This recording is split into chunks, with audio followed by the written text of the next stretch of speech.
Hey guys, and welcome back to my channel. And in today's video, we are going to have an honest review with the newest MMO action RPG, the Crystal of Atlan. Crystal of Atlan was released on May 28 this year, 2025. And a lot of people, including me, were hyped for the said title because I am also a fan of action RPGs. I have played Dragoness before, and my favorite of all time was the L Sword. There are also gacha action RPGs that I have played like Punishing Grey Raven, Genshin Impact, Solo Leveling Arise, and the Wuthering Waves. So I think I'm up again for another action RPG, especially an MMO. This game has a lot of classes to choose from, and this is a win for me since I like many options, as well as the diverse playstyle for every other players. However, it is gender locked, so you can't really customize your avatar that much. And I find it boring, to be honest, since we are already in 2025 and these gender lock features are still existing in MMO. But anyways, the character model looks really cool, if I may say, especially with the fighter class. I really like their default design. Moving on, I still chose the mage because it's one of my favorite classes. But somehow, I regret not choosing the Cloud Strider because of how cool their playstyle is. The first thing that you will notice about this game is it's not an open world. It's basically an instance type of gameplay that you can just access through your interface menu and select the dungeon that you need for your quest, or other things like farming the materials that you need for the cost of energy, or what we usually call as the fatigue system. The one problem that I have encountered here is the energy consumption even through main quests. Main quests should have no energy consumption in the sense of using it on a more important instances to grind your materials. I don't really have an issue with this since I want to consume most of my energy throughout the day and just log out after. But if I know for some many players, this energy consumption on the main quest is a big deal. Next, the gear system of this game is pretty generic. I don't like that you just need to equip those have green arrows on it. But I like how they come up with the calibration feature, as this is RNG and you need to calibrate better stats depending on your class. Like for example here, I need the magical attack, intelligence, and the spirit, so we need to boost them up as much as we can. I won't talk about the enhancement as well as the insignia, as they are just very linear progression, and for me it's kind of boring feature. Circuits are much better, I think, because they have random attributes when you unlock a certain level of it.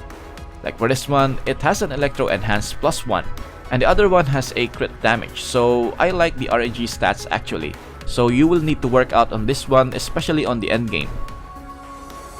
For the pets, they also have certain attributes, but most of them are pretty standard, just like this one that has a strength, intelligence, cooldown rate, and base HP, same as the gacha pet now. But the good thing is they have different skill sets that you can use in the combat. Just like this Shining Crystal Fox that has an active skill that heals your character. And every time you use some skills, you will have the chance to trigger the passive healing effect. So the game basically lets you solo most of the time. That is why you have this pet as free. And this is the problem with this game claiming an MMO title, but you ended up soloing most of the content. The essence of partying with players is what we really want as an MMO, where you have each role to do. And for skills, it's pretty basic that you just need to level up most of your second job skill because it has a higher skill damage multiplier. Also, you can just reset your skill points freely without any cost. So the skill system here is brain dead. You don't need to think before putting the skills here and there.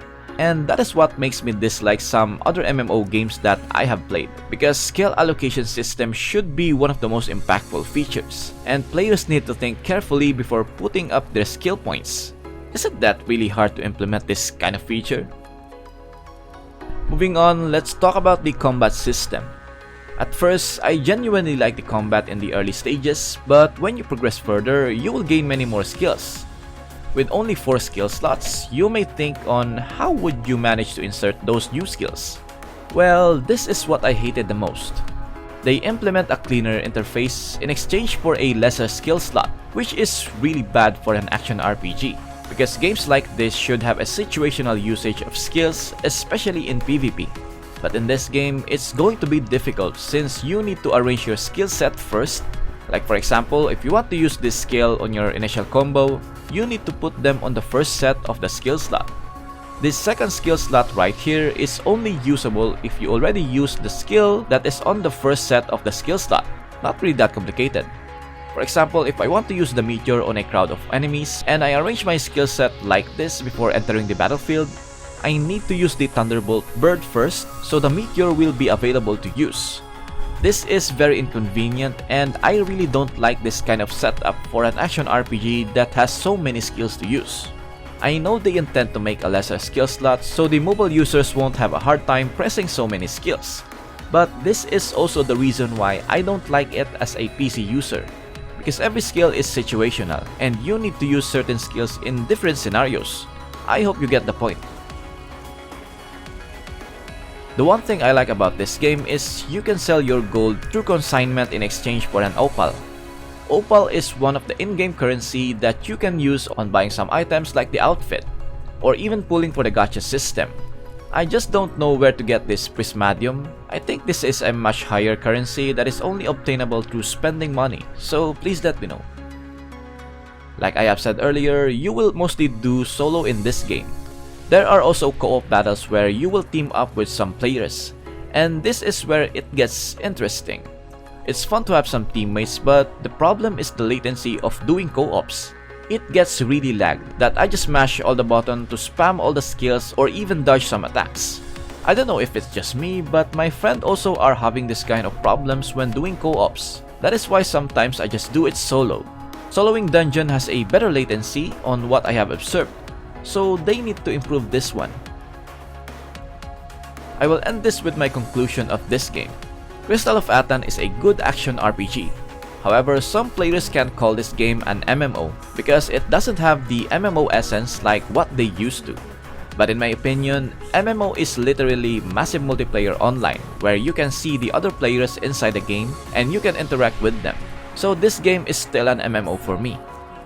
I think some players, or maybe most of the players, may like this game based on the character's design and the special effects, because honestly, the graphics are pretty good.